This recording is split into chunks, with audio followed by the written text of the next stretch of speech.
Hey guys, what's up? Good evening everyone. I hope all of you are doing fantastically well. मैं भी बहुत बढ़िया हूँ और हम लोग कर रहे थे incomes of other persons clubbed in the assessees total income. पता नहीं मेरी आवाज को क्या ही हो गया या मेरे बोलने के तरीके को क्या हो गया। तो बेसिकली हम लोग यहाँ पर कर रहे थे income of other persons clubbed in assessees total income. ठीक है, तो इसको हम लोग प्यार से क्लबिंग ऑफ इनकम बोल रहे थे और क्लबिंग ऑफ इनकम से रिलेटेड हम लोगों ने काफी सारे कॉन्सेप्ट्स कर लिए थे। चलो आ जाओ सर, अपने डिस्कशन को आगे बढ़ाते हैं। तो this is the third lecture of clubbing of income. ये मेरे बारे में एक छोटी सी इंफॉर्मेशन है for all those who are new here. ये मेरा शेड्यूल है। मैं रोज सुबह 8 बजे Unacademy CA foundation pro YouTube channel पर लाइव आता हूं। मैं मंडे टू थर्सडे शाम को 5:45 बजे अनअकैडमी प्लस के एकाग्रता 1.0 बैच में सीए फाउंडेशन के स्टूडेंट्स के लिए लाइव आता हूं। मैं टैक्सेशन पढ़ाने के लिए आप लोगों को सीए अनअकैडमी सीए इसी वाले चैनल पर शाम को 4 बजे से लाइव आता हूं मंडे टू फ्राइडे। और ये मेरा जीएसटी का बैच हम लोगों का स्टार्ट होने वाला है। Right, so this batch is going to start from 25th of August 2022। ये चलेगा रात को 9 बजे से लेकर रात को 10:30 बजे तक। ठीक है, डीटी आपका चलता रहेगा जब तक डीटी कंप्लीट नहीं हो जाता, तब तक डीटी यहीं पर शाम को 4 से 5, सवा 5 चलता रहेगा। ठीक है, जो भी ये शेड्यूल है डीटी का ये वही रहेगा। और आईडीटी आपका शाम को चलना शुरू हो जाएगा रात को 9 बजे से लेकर रात को 10:30 बजे तक।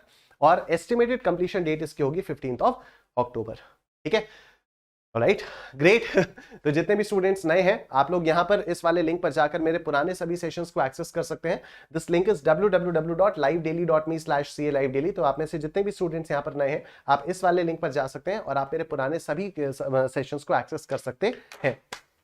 राइट, अगर आप और ज्यादा डेडिकेटेड, स्ट्रक्चर्ड और एग्जाम ओरिएंटेड तरीके से पढ़ना चाहते हैं तो आप अनअकैडमी प्लस का सब्सक्रिप्शन ले सकते हैं, जिसके लिए आपको अनअकैडमी की वेबसाइट पर आना होगा, यहां स्टार्ट लर्निंग पर क्लिक करना होगा और फिर आपको यहां पर अपना गोल सिलेक्ट करना होगा सीए इंटरमीडिएट।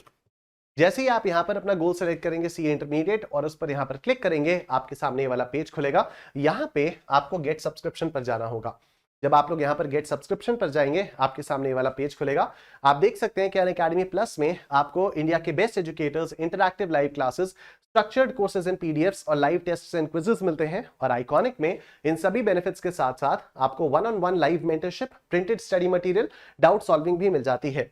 जब आप सेलेक्ट प्लस पर क्लिक करते हैं तो आपके सामने ये ऑप्शंस आते हैं। यहां पर जब आप मेरा कोड एंटर करते हैं सर निश10 और आप इसको करते हैं अप्लाई, तो आपको मैक्सिमम पॉसिबल डिस्काउंट मिल जाता है। जिस समय मैं ये वीडियो रिकॉर्ड कर रहा हूं उस समय डिस्काउंट 10% है, लेकिन आप जब भी सब्सक्रिप्शन लें तो हो सकता है कि ये ज्यादा भी हो। ठीक है, जिस दिन ये वीडियो आप लोग देख रहे हो सकता है उस दिन भी डिस्काउंट का कुछ ना कुछ ऑफर चल रहा हो। तो निश्चय लगाने से वो सारे के सारे डिस्काउंट ऑफर्स ऑटोमेटिकली एक्टिवेट हो जाते हैं। Right, so these are plus के prices after discount, these are iconic के prices after discount and these are light के prices after discount। तो ये आप लोग यहां से देख सकते हो। ठीक है सर, चलिए जी शुरू करते हैं अपना मुद्दा क्लबिंग ऑफ इनकम का। जितना हमने कर लिया उसके आगे करते हैं। ठीक है, हम लोगों ने बेसिकली अभी तक 2 ही कॉन्सेप्ट्स किए हैं क्लबिंग ऑफ इनकम में। पहला कॉन्सेप्ट तो हम लोगों ने सेक्शन 60 वाला किया था, जिसमें यह था कि अगर आपने एसेट को ट्रांसफर किए बिना उस एसेट से अराइज होने वाली इनकम को अगर ट्रांसफर कर दिया तो वो इनकम भी आप ही के हाथ में क्लब होकर टैक्स होगी। दूसरा हम लोगों ने कॉन्सेप्ट पढ़ा था माइनर चाइल्ड वाला। तो माइनर चाइल्ड में हम लोगों ने देखा था कि माइनर चाइल्ड की इनकम उस पेरेंट के हाथ में क्लब होती है जिस पेरेंट की इनकम बिफोर क्लबिंग ज्यादा होती है। राइट, और पिछली वाली क्लास में एक कॉम्प्रिहेंसिव क्वेश्चन हम लोगों ने किया था जाते जाते, और उसी क्वेश्चन के थ्रू मैंने आपको एक छोटा सा कॉन्सेप्ट और बता दिया था कि अगर मेरा किसी भी कंसर्न में सब्सटैंशियल इंटरेस्ट है, सब्सटैंशियल इंटरेस्ट मतलब मैं 20% या उससे ज्यादा का स्टेक होल्डर हूं और वो कंसर्न मेरी वाइफ को रेम्यूनरेशन दे रही है by whatever name called, salary, commission वगैरह वगैरह। ठीक है, वो कंसर्न मेरी वाइफ को रेम्यूनरेशन दे रही है और मेरी वाइफ के पास कोई उस रेम्यूनरेशन को पाने के लिए कोई स्किल या कोई क्वालिफिकेशन नहीं है, तो फिर जो भी रेम्यूनरेशन वो कंसर्न मेरी वाइफ को देगी वो रेम्यूनरेशन मेरे हाथ में टैक्सेबल हो जाएगी। लेकिन अगर ये कंसर्न मेरी वाइफ को रेम्यूनरेशन दे रही है और मेरी वाइफ पोजेस करती हैं नेचुरल वो जो भी प्रोफेशनल क्वालिफिकेशंस या स्किल वगैरह हैं जिसकी वजह से ये कंसर्न उनको सैलरी दे रही है, तो फिर वो उन्हीं के हाथ में टैक्सेबल हो जाएगी। यहां तक हम लोगों ने किया था। This was done done done done done. This was the last question that we did. Question number 5 we did. चलो आ जाओ आगे चलते हैं। क्वेश्चन नंबर 6 देखो। Mister A has 3 minor children. इनके पास 3 माइनर बच्चे हैं, आप इसका स्क्रीनशॉट ले सकते हो। 2 twin daughters aged 12 years and 1 son aged 16 years। ठीक है, तो 3 माइनर बच्चे हैं, 2 जुड़वा बेटियां हैं और उसके बाद एक जुड़वा बेटा। एक जुड़वा बेटा कुछ नहीं होता, एक बेटा है। तो जो बेटियां हैं 12-12 साल की हैं और जो बेटा है वो 16 साल का है। Income of the twin daughters is 2000 rupees per annum each, ठीक है, and that of the son is 1200 rupees per annum, ठीक। Mrs. A has transferred her flat to her minor son on 1st April 2021 out of natural love and affection. The flat was let out on the same date and the rental income from the flat is 10,000 rupees per month.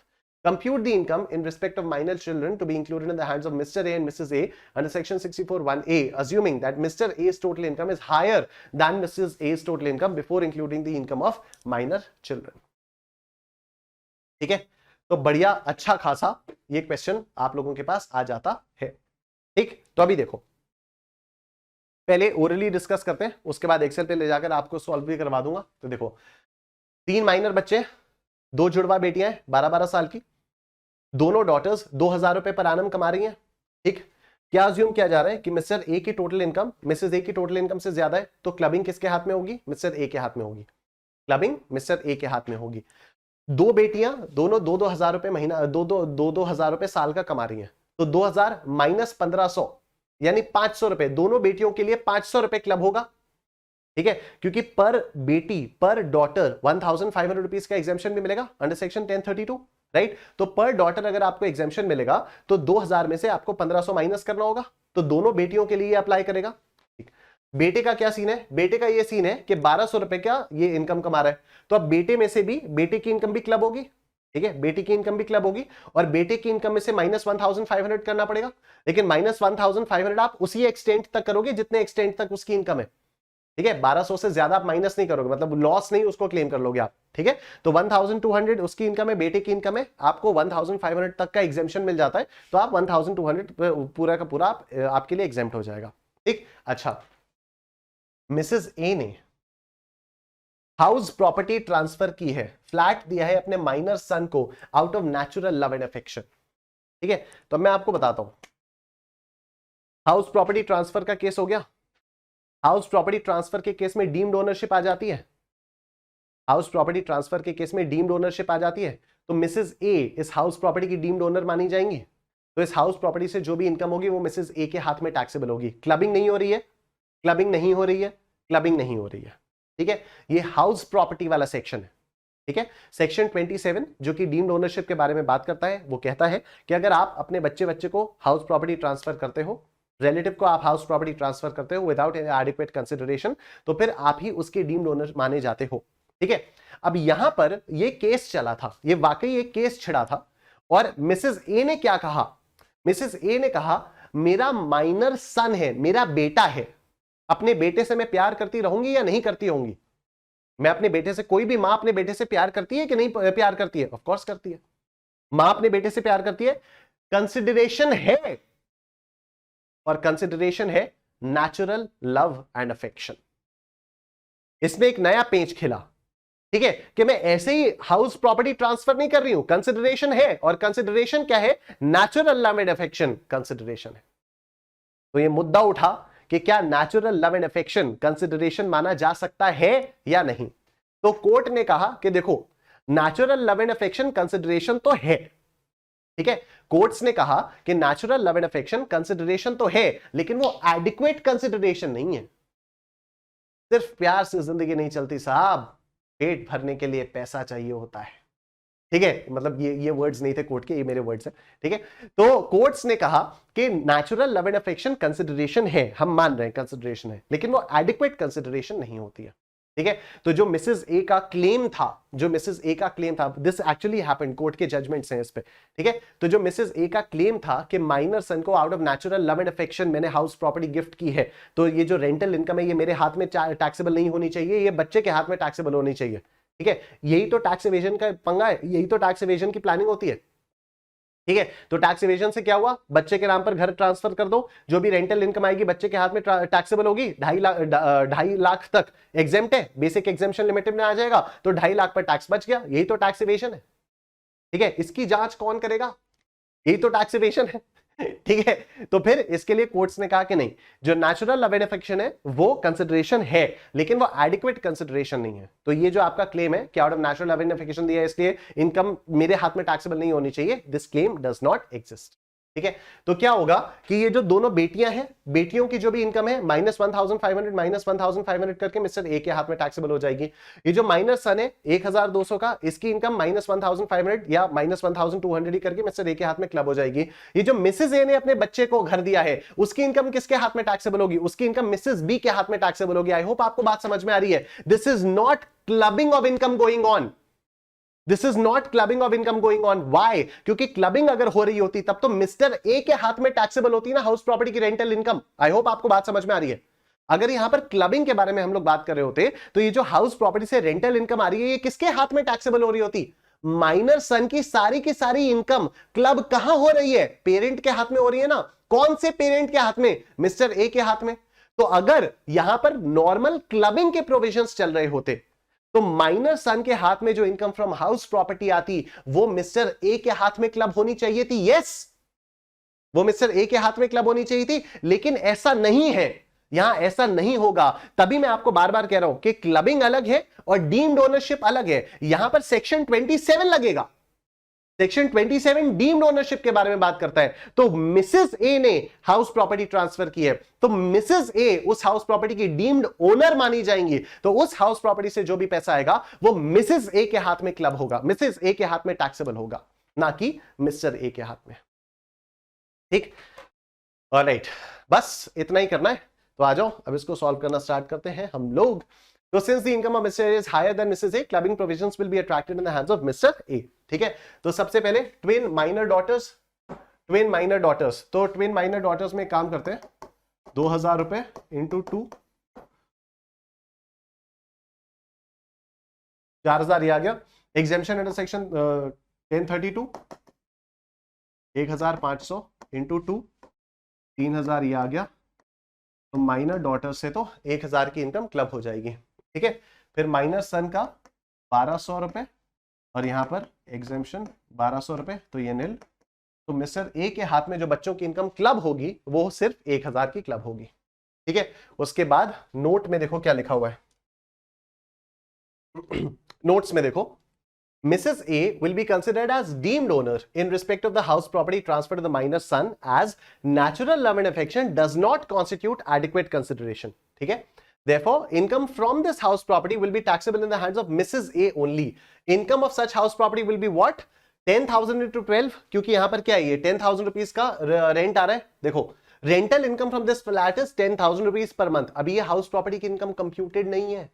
ये rental income आप 10,000 into 12 करो, 1,20,000 आएगा। ये आपकी net annual value होगी। इसमें से 30% का स्टैंडर्ड डिडक्शन माइनस करना होगा आपको।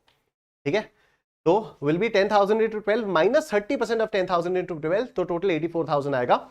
Since this is not clubbing of income, ये क्लबिंग नहीं है, तो एग्जेम्पशन अंडर सेक्शन 1032 भी अवेलेबल नहीं होगा। क्लबिंग नहीं है ये। ठीक है मुन्ना, क्लबिंग नहीं है ये। आई होप आपको यहां तक की बात समझ में आ रही है। ठीक है, आगे देखते हैं। आगे आता है अब हमारे पास फाइनली एक नया टॉपिक, और वो है एसेट ट्रांसफर टू स्पाउस। ठीक है, तो अगर मैं अपनी वाइफ को कोई एसेट ट्रांसफर कर देता हूं विदाउट एडिक्वेट कंसिडरेशन, तो फिर क्या होगा? तो देखो, if any individual transfers assets to his or her spouse without consideration or for inadequate consideration, then income from such asset received by the spouse but tax on such income is paid by the transferor. ठीक है, तो income तो spouse को मिलेगी, लेकिन उस पर tax कौन पे करेगा? मैं। Notes: the above provision is applicable only if the relationship of husband and wife exists at the time of transfer of asset as well as at the time of generating the income. ठीक है, मतलब अब इसका मैं आपको मतलब बताता हूं। ठीक है, तो 2018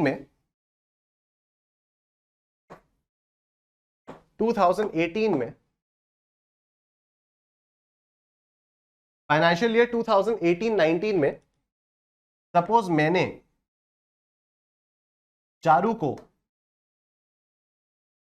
कुछ पैसा दिया फिक्स डिपॉजिट के तौर पर। ठीक है, मैंने चारू को पैसा दिया फिक्स्ड डिपॉजिट के तौर पर, 50,000 रुपए का मैंने पैसा दिया फिक्स डिपॉजिट के तौर पर। ठीक है, फिर 2019-20 में चारू को बैंक से इंटरेस्ट मिला 5,000 रुपए पर। फाइनेंशियल ईयर 2018-19 में हमारी शादी नहीं हुई थी। फाइनेंशियल ईयर 18-19 में हमारी शादी नहीं हुई थी। फाइनेंशियल ईयर 19-20 में हमारी शादी हो गई थी। ठीक है, तो गिफ्ट देते वक्त क्या हम हस्बैंड वाइफ थे? नहीं, बॉयफ्रेंड गर्लफ्रेंड थे। ठीक है, लेकिन जब इस गिफ्ट से इंटरेस्ट इनकम आई, जब इस गिफ्ट से इंटरेस्ट इनकम आई, तब क्या हम हस्बैंड वाइफ थे? यस। ठीक है, तो क्या ये 5,000 की इनकम पर टैक्स मुझे पे करना पड़ेगा? नो। ठीक है, क्योंकि क्लबिंग प्रोविजन तभी अट्रैक्ट होगा जब हम दोनों के बीच में हस्बैंड वाइफ का रिलेशन गिफ्ट देते समय भर भी, गिफ्ट देते समय के टाइम पर भी रहा होगा और इंटरेस्ट लेते समय के टाइम पर भी रहा होगा। ठीक है, तो ये तभी आपको मिलेगा, राइट? तो the above provision is applicable only if the relationship of husband and wife exists at the time of transfer of asset as well as at the time of generating the income. आगे देखो, the above provision is not applicable if asset is transferred in connection with agreement to live apart. अगर हमारा, भगवान ना करे, ठीक है, कभी मैं अपना एग्जांपल लेता ही नहीं ऐसी चीजों में, तो ठीक है, तो कोई भी अगर हस्बैंड एंड वाइफ है, तो हस्बैंड अगर अपनी वाइफ के नाम पर कोई एसेट ट्रांसफर कर रहा है, कह रहा है तुम मेरी शक्ल नहीं देखोगी, मैं तुम्हारी शक्ल नहीं देखूंगा, हम दोनों अलग अलग रहेंगे। ठीक है, तो फिर ऐसे केस में क्लबिंग नहीं होगी। फिर देखो, if a house property is transferred by individual to his spouse or minor child without consideration or for inadequate consideration, the individual is treated as deemed owner as per section 27. इसके बारे में तो हम लोग कई सारे क्वेश्चंस भी कर ही चुके हैं, आप फटाफट से इसका स्क्रीनशॉट लो, फिर आगे चलते हैं।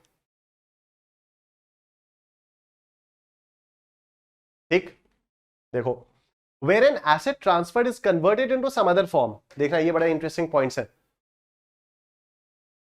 Where an asset transferred is converted into some other form, income derived from such converted asset shall also be clubbed. ठीक है, for example, if I give some money to my wife and she buys shares from them and then sells them and thereby earns capital interest, तो ये जो capital gains है ये भी मेरे हाथ में ही क्लब होगा, मुझे इस कैपिटल गेन पर टैक्स पे करना होगा। ठीक है, इसको और कायदे से समझो। मैंने अपनी वाइफ को फिक्स डिपॉजिट गिफ्ट किया, मैंने अपनी वाइफ को फिक्स डिपॉजिट गिफ्ट किया, तो अब उस फिक्स डिपॉजिट से जो भी इंटरेस्ट इनकम आता वो मेरे हाथ में क्लब होता है, ये बात तो एकदम फैक्ट है। मैंने अगर अपनी वाइफ को फिक्स डिपॉजिट गिफ्ट किया तो उस फिक्स डिपॉजिट पर जो भी इनकम आती मेरी वाइफ के पास, उस इनकम पर टैक्स मुझे पे करना पड़ता, ये बात तो फैक्ट है, राइट? लेकिन अभी क्या हुआ, मैंने फिक्स डिपॉजिट गिफ्ट किया, वाइफ ने फिक्स डिपॉजिट तोड़वा दिया, एफडी तोड़वा के जो भी पैसा था उसके शेयर्स खरीद लिए। ठीक है, और फिर उन शेयर से या तो डिविडेंड इनकम हुई या फिर उनको बेच दिया तो कैपिटल अप्रिसिएशन हुआ, और फिर जब इनकम टैक्स वालों ने कहा कि ये तो आपके पति ने आपको गिफ्ट दिया था, तो इस पे जो भी आपका ये इनकम होगी वो आपके पति के हाथ में टैक्स होगी, तो मैं बोल दूंगा ऐसा है, सुनो मेरी बात, मैंने फिक्स डिपॉजिट दी थी, ठीक है, फिक्स डिपॉजिट पर अगर इनकम होती तब तो मैं उस पर टैक्स पे कर सकता था, लेकिन अभी ये फिक्स डिपॉजिट तो है ही नहीं। ठीक है, फिक्स डिपॉजिट तो है ही नहीं, ये तो शेयर्स की इनकम है, शेयर्स तो मैंने गिफ्ट किए ही नहीं। अगर मैं शेयर्स गिफ्ट करता तब तुम बोलते कि डिविडेंड इनकम मैं टैक्स, डिविडेंड इनकम पर मैं टैक्स करूं, मेरे हाथ में क्लब करते, मैं भी मान लेता, लेकिन मैंने शेयर्स थोड़ी गिफ्ट किए। मैंने क्या गिफ्ट किया, मैंने फिक्स डिपॉजिट गिफ्ट की। क्या फिक्स डिपॉजिट अभी है? नहीं है, तो फिर मैं टैक्स क्यों भरूं? तो लॉ कहता है ऐसे थोड़ी, मतलब क्या माथे पे कुछ बड़ा बड़ा लिखा हुआ है क्या हमारे? ठीक है, तो ऐसे नहीं होगा। तो यही होगा कि अगर मैंने अपनी वाइफ को कोई एसेट ट्रांसफर किया और वाइफ ने उस एसेट का फॉर्म चेंज कर दिया, मैंने फिक्स डिपॉजिट के फॉर्म में भेजा था, उसने फिक्स डिपॉजिट की जगह उसको कन्वर्ट कर दिया इन शेयर्स, और फिर जो शेयर्स पर इनकम होगी उस पर भी टैक्स मुझे ही पे करना होगा। ठीक, if the asset transferred is sold then capital gain is treated as income and shall be clubbed. ठीक है, तो जो भी मैंने एसेट अगर ट्रांसफर किया वो मेरी वाइफ बेच देती हैं, तो बेचने से जो भी पैसा आएगा, जो भी कैपिटल गेन आएगा, उस पर भी टैक्स मुझे ही पे करना पड़ेगा। ये वाला पॉइंट देखो, अब ये बड़ा मस्त है। मैं आपको एक एग्जांपल देता हूं, फिर आपको ये वाला दिखाऊंगा। तो सपोज मैंने अपनी वाइफ को 50,000 रुपीज का फिक्स डिपॉजिट गिफ्ट किया। सपोज मैंने अपनी वाइफ को 50,000 रुपीज का फिक्स डिपॉजिट गिफ्ट किया। ठीक है, इस फिक्स डिपॉजिट पर इंटरेस्ट मिला सपोज 5,000। ठीक है, इस फिक्स डिपॉजिट पर इंटरेस्ट मिला 5,000, तो इस 5,000 पर टैक्स कौन पे करेगा? मैं पे करूंगा। इस फिक्स डिपॉजिट पर, इस इंटरेस्ट पर, ये जो 5,000 रुपए की इनकम है, इस पर टैक्स कौन पे करेगा? मैं पे करूंगा, लेकिन टैक्स तो वाइफ की है, लेकिन इनकम तो वाइफ की ही है। ठीक है, मैंने 50,000 रुपए की एफडी अपनी वाइफ को गिफ्ट की। ठीक है, इस एफडी पर 5,000 रुपए का इंटरेस्ट आया, इस इंटरेस्ट पर भले ही टैक्स में पे करूंगा, लेकिन इनकम तो वाइफ की ही है, इनकम तो वाइफ की ही है। वाइफ ने क्या किया, वाइफ ने क्या किया, इस 5,000 रुपए को भी इस एफडी में ऐड कर दिया। ठीक है, वाइफ ने क्या किया, इस 5,000 रुपए को भी एफडी में ऐड कर दिया। अभी टोटल एफडी कितने की हो गई, टोटल एफडी हो गई 55,000 की, टोटल एफडी 55,000 की हो गई। इस पर जो इंटरेस्ट मिलेगा कितना मिलेगा, 5,500 मिलेगा। इस पर जो इंटरेस्ट मिलेगा वो 5,500 मिलेगा। जाहिर सी बात है, अगर 50,000 की एफडी पर 5,000 रुपए का इंटरेस्ट मिल रहा है, मतलब 10,000 इंटरेस्ट, 10% इंटरेस्ट मिल रहा है ना, तो अगर 55,000 की एफडी है तो इंटरेस्ट कितना मिलेगा 10% के हिसाब से 5,500। अब देखो, इसको अगर हम ब्रेक करें तो ये जो 5,000 का इंटरेस्ट है ये तो इस ओरिजिनल गिफ्टेड अमाउंट पर है, ये जो 5,000 का इंटरेस्ट है ये तो इस ओरिजिनल गिफ्टेड अमाउंट पर है, लेकिन ये जो 500 रुपए का इंटरेस्ट है ये तो इस पर है ना। आई होप आपको बात समझ में आ रही है। जो इसने ये 5,000 रुपए की जो इनकम मिली थी मेरी वाइफ को, मेरी वाइफ ने इसी इनकम को वापस से फिक्स डिपॉजिट में ऐड कर दिया। तो 50,000 रुपए तो मेरा गिफ्टेड था, 5,000 रुपए का इसको इंटरेस्ट मिला, इसने उसको भी यहां पर ऐड करवा दिया। अब एफडी 55 की हो गई। अब 55 पे कितना इंटरेस्ट मिलेगा, 5,500 का इंटरेस्ट मिलेगा। इस 5,500 के इंटरेस्ट को दो पार्ट्स में तोड़ेंगे। ये ओरिजिनल मेरे गिफ्टेड अमाउंट पर इंटरेस्ट था, और ये क्या था, ये तो इंटरेस्ट ऑन इंटरेस्ट हो गया ना। This is basically what, interest on interest, right. ये जो एक्स्ट्रा 500 मिला है ये कहां से आया, इंटरेस्ट ऑन इंटरेस्ट आया ना, कि ये जो 5,000 रुपए इसने इंटरेस्ट कमाया था उस इंटरेस्ट पर और 500 रुपए का इंटरेस्ट आ गया। तो लॉ मेकर्स कहते हैं कि ये मेरे हाथ में क्लब नहीं होगा, ये मेरे हाथ में क्लब नहीं होगा। इसको बोलते हैं अक्रेशन ऑफ इनकम, अक्रेशन ऑफ इनकम। इसको क्या बोलते हैं, अक्रेशन ऑफ इनकम। ठीक है, तो जब मैंने कोई गिफ्ट दी उसकी वैल्यू बढ़ गई और उस बढ़ी हुई वैल्यू से कुछ इनकम मिल रही है, उस पर मेरा कोई लायबिलिटी नहीं है, उस पर मुझे कोई टैक्स देने की जरूरत नहीं होती है। All the clubbing provisions are not applicable to second generation income, that is income from accretion of transferred asset। तो जो एसेट मैंने बेचा उस एसेट की वैल्यू अगर बढ़ रही है तो उस पर जो भी इंटरेस्ट बनेगा, उस पर जो भी इनकम बनेगी उस वो क्लब नहीं होगी। For example, if I gift some money to my wife and she invests it in FD, then the interest on such FD will be clubbed in my hands. However, when that interest is further invested, the interest earned on that interest will be taxed in the hands of my wife only. Screenshot ले लो।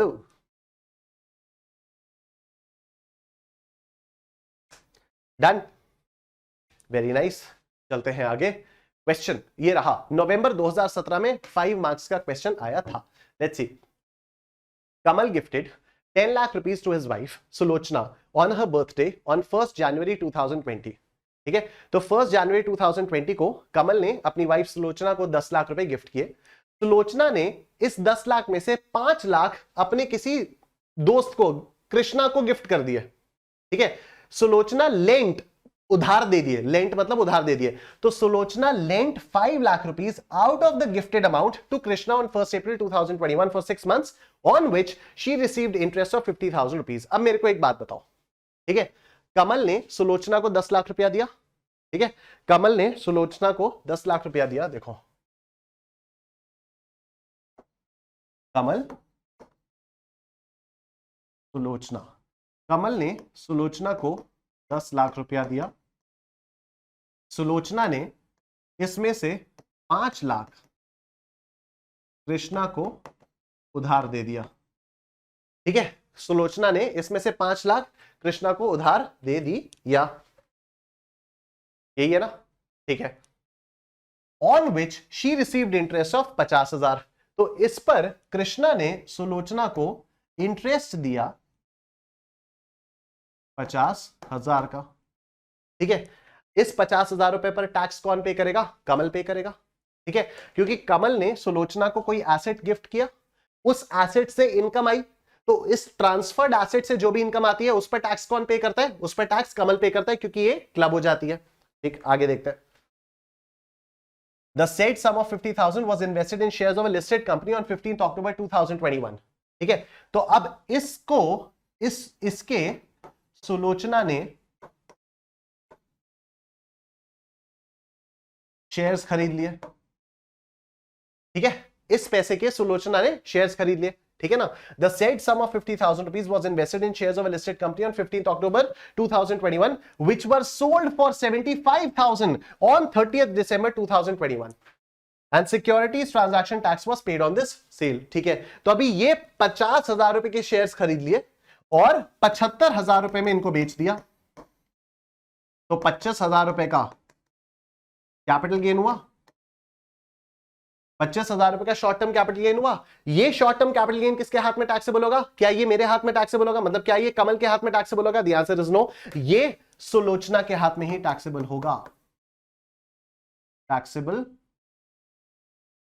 इन the hands of Sulochana, taxable in the hands of Sulochana, ठीक है। ये जो 50,000 है, this is taxable in the hands of Kamal, ठीक है, क्योंकि gifted amount पर कुछ इनकम आ रही है। गिफ्टेड अमाउंट पर अगर कोई इनकम आएगी तो वो क्लब हो जाएगी, लेकिन गिफ्टेड अमाउंट पर जो इनकम आ रही है वो इनकम अगर किसी और चीज में इन्वेस्ट की जाएगी और उससे अगर एक्स्ट्रा इनकम आएगी तो ये तो अक्रिशन ऑफ एसेट हो गया ना। तो ये जो एक्स्ट्रा 25,000 रुपए कमाए गए, ये इस पर सुलोचना ही टैक्स देगी, ठीक है, इस पर सुलोचना ही टैक्स देगी, ठीक। अभी भी सुलोचना के पास 10 लाख रुपए थे ना, 5 दिए थे कृष्णा को, अभी भी 5 बाकी हैं। देखो क्या करती है, the balance amount of gift, gift का balance amount 5 lakh was invested as capital by Sulochana in a business, ठीक है, बिजनेस में इन्वेस्ट कर दिया गया। उस बिजनेस से इसको लॉस आया 15,000 रुपए का in that business in the financial year 21-22, ठीक है।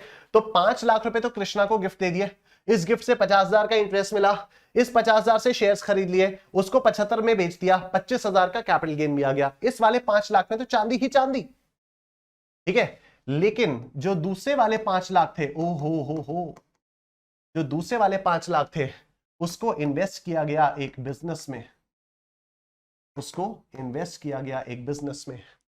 इस बिजनेस से आया 15,000 रुपए का लॉस, इस बिजनेस से आया 15,000 रुपए का लॉस। अब मेरे को एक बात बताओ, इस लॉस को भी तो कमल के हाथ में क्लब करना होगा। अगर गिफ्टेड अमाउंट की इनकम को कमल के हाथ में टैक्सेबल कर रहे हो तो गिफ्टेड अमाउंट के लॉस को भी तो कमल का बेनिफिट दो, गिफ्टेड अमाउंट के लॉस का भी तो कमल को बेनिफिट दो। तो this will be claimed by Kamal, this will be claimed by Kamal, ठीक है। एकदम लॉजिक है, एकदम लॉजिक है, कोई रटने वाली चीज नहीं है, ठीक है। अगर गिफ्टेड अमाउंट से इनकम हुई, ठीक है, गिफ्टेड अमाउंट से जो इनकम हुई, कह रहे हो कमल टैक्स भरेगा, कमल टैक्स भरेगा, कमल टैक्स भरेगा, तो भाई गिफ्टेड अमाउंट से अगर कुछ लॉस हुआ तो कमल बेनिफिट लेगा, कमल बेनिफिट लेगा, कमल बेनिफिट लेगा, ठीक है। बस इतनी सी बात है, सिर्फ इतनी सी बात है। In whose hands the above income, in whose hands the above income and loss shall be included in the assessment year 22-23, support your answer with brief reasons, ठीक है। तो आप एक काम करो, सबसे पहले तो इस क्वेश्चन का स्क्रीनशॉट लो,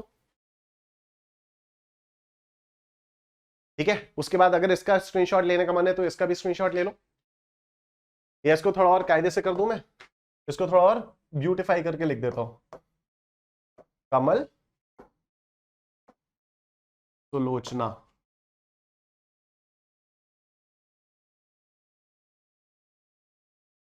ठीक है। अभी सुलोचना ने इसको 2 पार्ट्स में किया,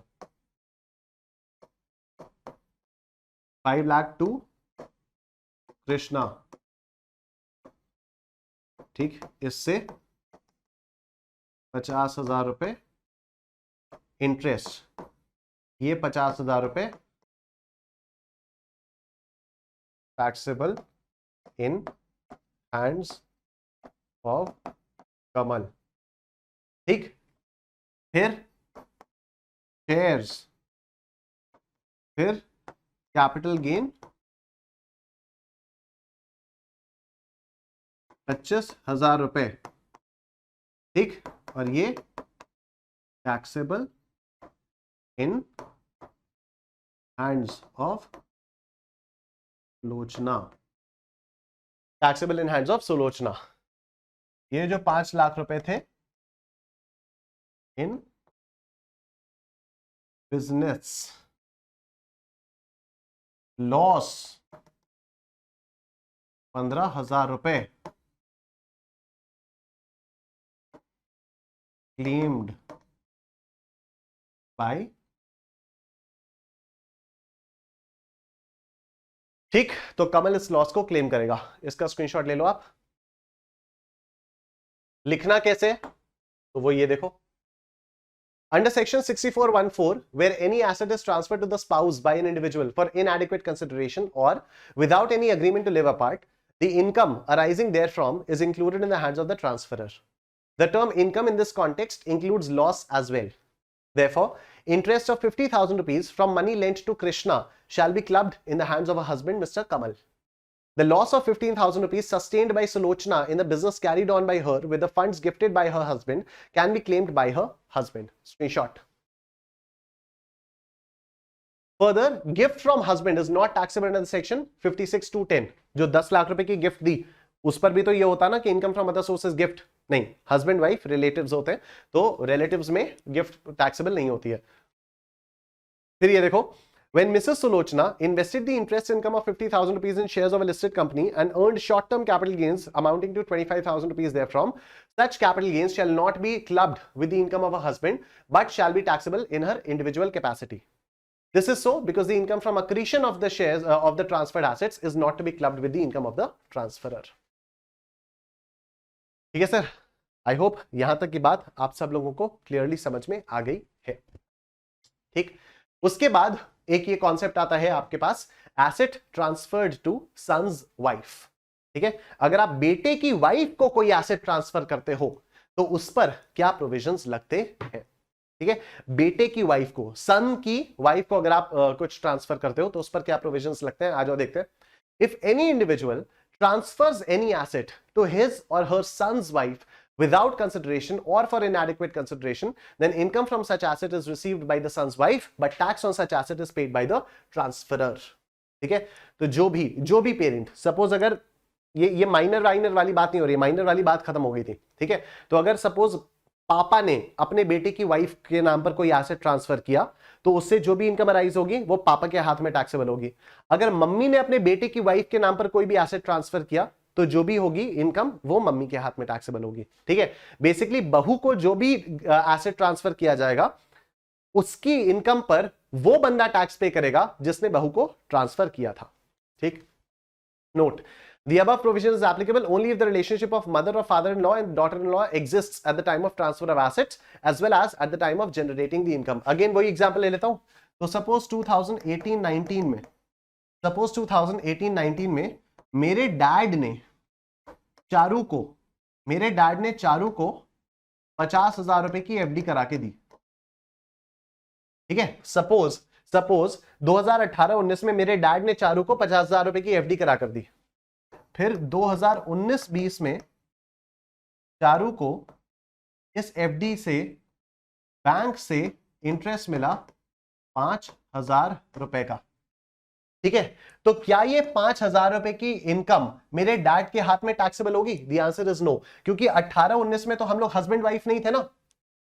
18-19 में, फाइनेंशियल ईयर 18-19 में क्या चारू मेरी वाइफ थी? नहीं थी। तो क्या मेरे पापा चारू के फादर इन लॉ थे? नहीं थे। तो father in law daughter in law वाला जो रिलेशन है क्या वो 18-19 में था? नहीं था। लेकिन father in law daughter in law वाला जो रिलेशन है वो 19-20 में है।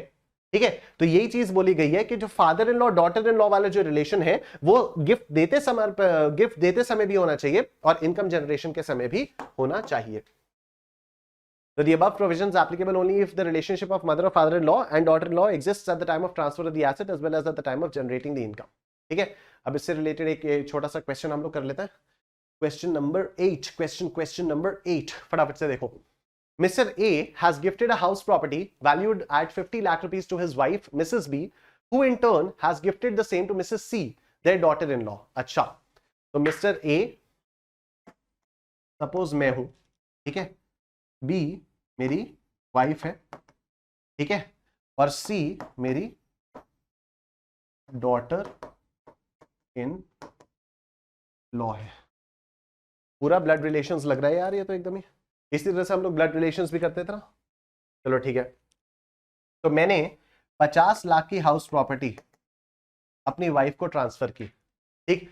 तो हाउस प्रॉपर्टी मैंने जैसे ही अपनी वाइफ को ट्रांसफर की, इनएडिक्वेट कंसिडरेशन, तो डीम्ड ओनर तो मैं ही हुआ। आई होप आपको बात समझ में आ रही है। बहू को ट्रांसफर करना तो बहुत बाद की बात है। जैसे ये हाउस प्रॉपर्टी मैंने अपनी वाइफ को ट्रांसफर की, डीम्ड ओनर कौन रहा? सेक्शन 27, डीम्ड ओनर तो मैं ही हुआ, ठीक। अब इन्होंने इसी हाउस प्रॉपर्टी को इन्हें ट्रांसफर कर दिया, 50 लाख की हाउस प्रॉपर्टी को इन्होंने इसको ट्रांसफर कर दिया, ठीक। The house was let out at 25,000 rupees per month through out the year. अब मेरी बहू ने क्या किया? बड़ी समझदार है मेरी बहू, ठीक है। इसने क्या किया? इस मकान को 25,000 रुपए 25,000 रुपए महीने के किराए पर चढ़ा दिया। Compute the total income of Mr. A and Mrs. C. Will your answer be different if the said property was gifted to his son, husband of Mrs. C? ठीक है, आ जाओ देखते हैं, समझना बात को। अगर डॉटर इन लॉ को कोई भी एसेट ट्रांसफर किया जाता है तो इससे जो भी इनकम होती है वो उसके हाथ में टैक्सेबल होती है जिसने एसेट ट्रांसफर किया हुआ होता है, राइट।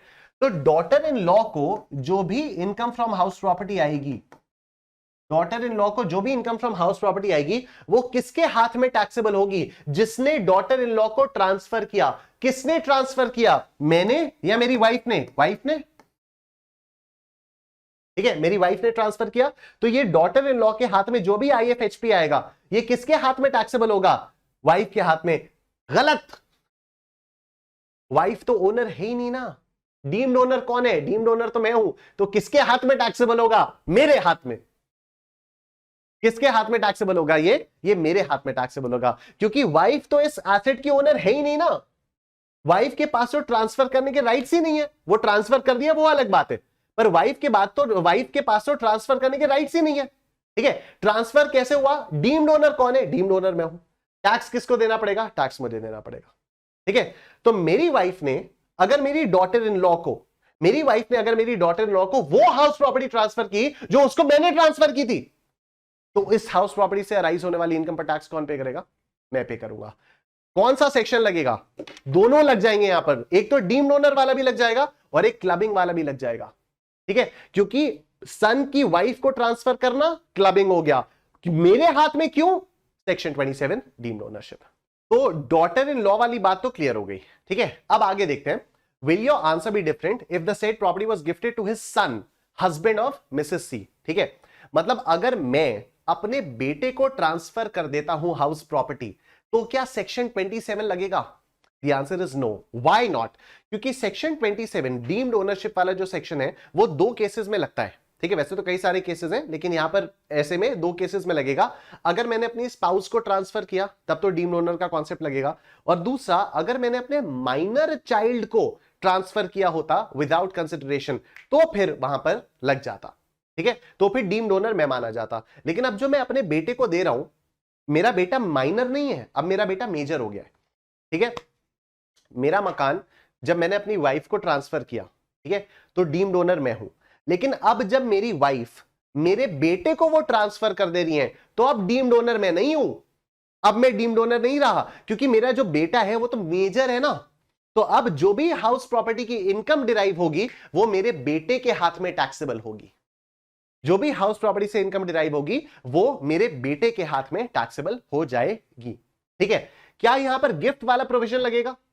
क्या यहां पर गिफ्ट वाला प्रोविजन लगेगा कि मेरी वाइफ ने मेरे बेटे को गिफ्ट दिया ना, तो मेरे बेटे को गिफ्ट मिला, तो क्या यहां पर गिफ्ट टैक्सेबल हो जाएगी? The answer is no. क्यों? क्योंकि रिलेटिव से मिला है, पेरेंट्स आर रिलेटिव्स, ठीक है। तो अगर मेरी वाइफ मेरे बेटे को उस मकान को ट्रांसफर कर देती है, अगर मेरी वाइफ मेरे बेटे को उस मकान को ट्रांसफर कर देती है, मेरा बेटा मेजर है, अगर मेरा बेटा मेजर है तो डीम्ड ओनरशिप का कॉन्सेप्ट नहीं लगेगा। मेरे बेटे के हाथ में टैक्स, मेरे बेटे के हाथ में ही उसके रिसीव होने वाली इनकम टैक्सेबल हो जाएगी, ठीक है।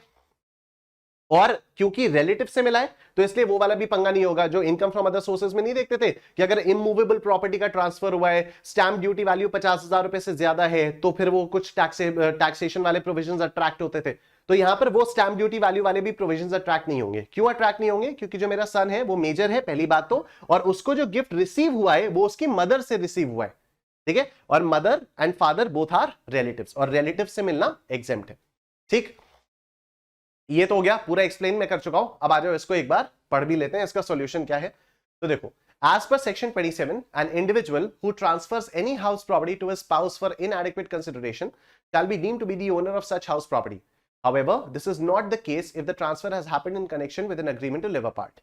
Therefore, in this case, Mr. A would be the deemed owner of the house property transferred to his wife, Mrs. B, without consideration. ठीक है, I hope आप लोग इसका screenshot ले रहे हो while I'm reading this. As per section 6416, income arising to the son's wife from assets transferred directly or indirectly to her by an individual for inadequate consideration would be included in the total income of such individual. Income from let out property is 2,10,000 rupees. अब ये 2,10,000 कहां से आया? देखो, let out property 25,000 per month, ठीक है, तो 25,000 per month into 12 जब आप करते हो तो 25,000 इंटू 12 ये 3 लाख आता है, और फिर इस पर स्टैंडर्ड डिडक्शन लगेगा 30% का, ठीक है, इस पर 30% का स्टैंडर्ड डिडक्शन लगेगा तो माइनस हो जाएगा, तो इसलिए 2,10,000 रुपए आएगा, ठीक है। 3 lakh being actual rent calculated at 25,000 rupees per month less 90,000 being deduction under section 24 at 30% of 3 lakhs. In this case, income of 2,10,000 rupees from let out property arising to Mrs. C being Mr. A's son's wife, ठीक है, would be included in the income of Mr. A applying the provisions of section 27 and 6416. तो यहां पर जैसा मैंने आपको बताया कि क्लबिंग वाले प्रोविजंस भी लगेंगे और डीम्ड ओनर वाले भी प्रोविजंस लगेंगे. Such income would therefore not be taxable in the hands of Mrs. C. तो मेरी डॉटर इन लॉ के हाथ में टैक्सेबल नहीं होगी. In case the property was gifted to Mr. A's son, अगर मेरे बेटे को दे दिया होता तो क्लबिंग प्रोविजंस अट्रैक्ट नहीं करते और ना ही सेक्शन 27 अट्रैक्ट करता. तो the clubbing provisions under section 64 would not apply since son is not a minor child. ठीक है, तो सन माइनर चाइल्ड तो है नहीं, तो फिर क्लबिंग प्रोविजंस अट्रैक्ट नहीं करते. आगे देखो, therefore the income of 2,10,000 rupees from letting out of property gifted to the son would be taxable in the hands of son. तो बेटे के ही हाथ में टैक्सेबल हो जाएगा. It may be noted that the provisions of section 56 to 10 would not be attracted in the hands of the recipient of the house property. मतलब बेटे के हाथ में section 56 to 10 भी नहीं लगेगा, since the receipt of property in each case was from a relative of such individual. ठीक है, therefore the stamp duty value of house property would not be chargeable to tax in the hands of the recipient of immovable property, even though the house property was received by her or him without consideration. ठीक है, तो ये दोनों cases में चाहे बहू को मिले, क्योंकि सन की वाइफ भी रिलेटिव होती है, ठीक है, सन की वाइफ रिलेटिव हो जाती है, राइट. तो अगर बहू को दिया तब बहू के हाथ में भी सेक्शन 56 to 10 नहीं लगेगा, क्योंकि रिलेटिव से मिल रहा है, ठीक है. हस्बैंड स्पाउस के पेरेंट्स रिलेटिव हो जाते हैं. तो अगर मुझे सपोज चारू के पापा कुछ देते हैं, सपोज मुझे चारू के पापा कुछ गिफ्ट देते हैं, तो क्या मेरे हाथ में वो टैक्सेबल होगा? The answer is no. Why? Because I am getting it from a relative. तो सेक्शन 56 to 10 मेरे हाथ में नहीं लगेगा, राइट. अगर चारू को मेरे पापा मम्मी कुछ देते हैं तो क्या चारू के हाथ में टैक्सेबल होगा? नहीं. Why not? क्योंकि 56 to 10 विल नॉट अप्लाई, क्योंकि रिलेटिव से मिल रहा है. तो बस यही हो गया. Therefore, the stamp duty value of the house property would not be chargeable to tax in the hands of the recipient of immovable property, even though the house property was received by her or him without consideration. ठीक है sir, आज के लिए इतना रखते हैं. तो thank you so much. Do subscribe to Unacademy Plus and use the code NISH10 to get maximum possible discount. I'll see you guys later. Take care. अपना ख्याल रखिए. Bye bye.